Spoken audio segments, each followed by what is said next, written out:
শৃঙ্খলা বজায় রাখতে চাই। আমরা অ্যাকশনের রিঅ্যাকশনে আমরা বিশ্বাস করি না, কারণ যারা আজকে আক্রান্ত এবং যারা আক্রমণ করছে তারা এই রাজ্যেরই মানুষ। তাই কথা বলে যাতে সুষ্ঠু সমাধান হয় সেটা আমরা দেখছি। আমাদের রাজ্যের সভাপতি তিনি সংসদ সেরেই দৌড়ে এসছেন, কালকে থেকেই আমরা মিটিং করছি এবং আজকে গোটা রাজ্যে তিনি যাচ্ছেন, কর্মীদের নিরাপত্তার ব্যবস্থা করছেন। বাকি সবগুলো রাজ্য সরকার এবং আমাদের দল পুরোটাই দেখছেন। আমরা আশা করব আপনারা ইতিমধ্যেই দেখবেন যে রাজ্যে শান্তি শৃঙ্খলা ফিরে এসছে। না, দেখুন, নির্বাচনের পর নির্বাচনের রেজাল্টের ফলাফলের পর বিভিন্ন জায়গায় হামলা হুজ্জুতি করা হচ্ছে, বাড়িঘর ভাঙচুর করা হয়েছে।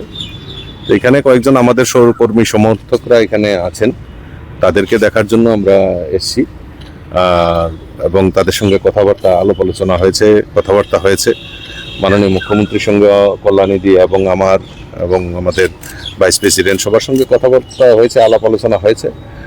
আমরা ইতিমধ্যেই মাননীয় মুখ্যমন্ত্রী পশ্চিমবাংলার প্রচারে আছেন, উনি হয়তো খুব সম্ভবত আজকে ফিরে আসছেন।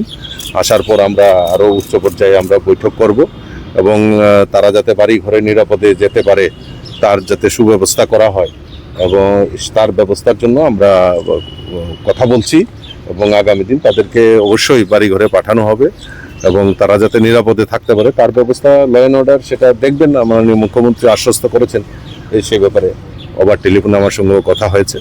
তো আমরা চাই তাড়াতাড়ি তারা বাড়িতে ফিরুক এবং তাদের যেভাবে তাদের, আমি একটা জিনিস অবাক হলাম যে আজকে থানসা আমরা বলছি, কিন্তু থানসাদের উপর আক্রমণ সংগঠিত করছে। এটা একটা কি ধরনের রাজনৈতিক পরিমণ্ডল তৈরি হয়েছে এবং সেটা আগামী দিন কোন জায়গায় গিয়ে দাঁড়াবে, তো তার থেকে আমাদের বিরত থাকতে হবে এবং সবাই যে আমরা যে এক ত্রিপুরা শ্রেষ্ঠ ত্রিপুরার কথা বলছি, সেখানে সবার মিলিতভাবে, সেখানে জাতি জনজাতি সকল অংশের মানুষের মেলবন্ধনের মাধ্যমেই এই ত্রিপুরাকে সমৃদ্ধশালী করতে হবে, এই স্লোগানকে সামনে দিয়ে আমরা এগিয়ে নিতে চাই। এটাই আমাদের মূল্য। নির্বাচন তো সন্ত্রাসের ফলে কয়টা শেল্টার ক্যাম্প হলো এবং কতজন আশ্রিত রয়েছে সারা রাজ্যে? তা দেখুন, গতকালকে আমি পার্লামেন্টে ছিলাম, গতকালকে আমি ফিরে আমি আমাদের যারা টিম অলরেডি নির্বাচনের পরের থেকেই আমাদের প্রণজিৎ সিংহ রায়, টিঙ্কু রায়, মিনিস্টাররা নেতৃত্ব এবং পার্টির নেতৃত্ব তারাও ঘোরাঘুরি করেছেন বিভিন্ন জায়গায়। আমার কাছে এখন অবধি যেই জায়গায় যেটা খবর রয়েছে এখনও 5-6 জায়গার মধ্যে রয়েছে। আমি আজকে আমার টিম, কল্যাণীদি, আমার চিফ হুইপ সহ পার্টির ভাইস প্রেসিডেন্ট, জেনারেল সেক্রেটারি, আমরা আজকে বেরিয়েছি। বিভিন্ন জায়গায় আমরা কথাবার্তা বলবো এবং পরবর্তী সময় কি পদক্ষেপ নিচ্ছি তা আপনাদের সামনে পরিষ্কার হয়ে যাবে। এবং 24 বাহিনী বা সেন্ট্রাল ফোর্স ছিল ইলেকশনকে কেন্দ্র করে, এরপরেও এই ধরনের সন্ত্রাস, কোথাও কি স্বরাষ্ট্র দপ্তরের ব্যর্থতা? না, ব্যর্থতার তো কোনো ব্যাপার নেই। ব্যর্থতা যদি হতো তাহলে তো তাদেরকে নিরাপদে নিশ্চয়ই সরিয়ে আনার সম্ভব হতো না। এটা আমাদের ব্যর্থতার কথা আমি বলছি না, কিন্তু আমার যেটা দরকার, নিরাপত্তা ত্রুটি রয়েছে বা এমুক রয়েছে সেটা বড় জিনিস না। তো এই জায়গাতে ঘটনা কেন ঘটলো সে ব্যাপারেও মাননীয় মুখ্যমন্ত্রী গোচরে আছেন এবং উনি আজকেই সম্ভবত নতুবা কালকে একটা উচ্চ পর্যায়ের বৈঠক সেখানে বসবেন। আমার সঙ্গে একবার টেলিফোনেও কথা হয়েছে, কিছুক্ষণ আগেও কথা হয়েছে এবং যারা দোষী, যারা এই সমস্ত কাজ করে তারা তো তারা ত্রিপুরার এবং জনজাতিদের বিকাশ চায় না, এইরকম ভাব নিয়ে তারা তাদের এই সন্ত্রাস সংগঠিত করেছে। প্রত্যেকটা ঘটনার পেছনে কি ত্রিপুরা মথারই হাত রয়েছে? অবভিয়াসলি তারা যেভাবে সন্ত্রাস করেছে, তো এটার পরিণাম কি হবে তারা বুঝতে পারে না। যখন আবার অ্যারেস্ট করা হয় তখন আবার রাস্তা রুকো করে বসে থাকেন, তো এইভাবে তো চলতে পারে না। ল অ্যান্ড অর্ডার সরকারে থাকা সত্ত্বেও কর্মীদের শেল্টারে আশ্রয় নিতে হচ্ছে, মনোবলে কিছুটা ভেঙে যাচ্ছে ওদের, দুঃখ সরকারে থেকেও কেন ওদেরকে বাড়ি ছাড়তে হচ্ছে? না, এটা তো বড় জিনিস না। বড় জিনিস হলো, দেখুন,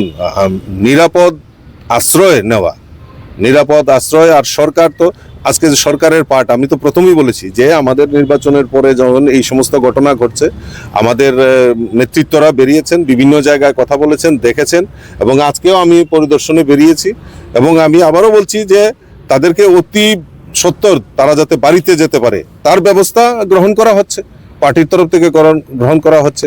আর মনোবল কোনো সময় ভারতীয় জনতা পার্টি এই ঠুনকু রাজনীতি করে না। ভারতীয় জনতা পার্টি উদার মানসিকতা নিয়ে, সারা ভারতবর্ষেই ভারতীয় জনতা পার্টির সরকার রয়েছে, উদার মানসিকতা নিয়ে রাজনীতি করা হয়। আমরা তো সন্ত্রাসে বিশ্বাস করি না, আমরা তো পাল্টাপাল্টিতে আমরা বিশ্বাস করি না। আমরা চাই প্রকৃত জনজাতিদের উন্নয়ন হোক, এই ত্রিপুরা রাজ্যের উন্নয়ন হোক। নিশ্চয়ই দুষ্কৃতীদের কাউকে রেহাই করা হবে না। দুষ্কৃতীদের আটক করা হলে রাস্তা অবরোধ সহ বিভিন্ন ধরনের হুজ্জতি হচ্ছে। হ্যাঁ, না না, এই ব্যাপারেও দেখা হবে। রাস্তা অবরোধ করে, রাস্তা করে, আর রাস্তা কনস্ট্রাকটিভ, রাস্তার আন্দোলন তো হতেই পারে। আমরাও রাস্তায় আন্দোলন করেছি, তো রাস্তায় আন্দোলন হতে পারে, কিন্তু তার জন্য একটা দোষী যারা অন্যায়কে প্রশ্রয় দেওয়া, তাহলে যারা অন্যায় করে, অন্যায়কে যারা প্রশ্রয় দেয় তারা সমদোষী দোষী। রাজ্য পুলিশের মহানির্দেশক বলেছেন সবকিছু পিসফুল রয়েছে, কোনো ধরনের কোনো দিকে গন্ডগোল নেই। এটা তার ওনার বক্তব্য, উনি খণ্ডন করবেন। এটা আমি কি বলবো, এটা আমি আপনি কি প্রদ্যুৎ বাবুর সাথে এই বিষয় নিয়ে কথা বলবেন? না, আমি পরবর্তী সময় আমি দেখা করব, কথা বলবো, যাই হয় আমরা কথা বলবো। ঠিক আছে। আসলে আমরা চাই শান্তি।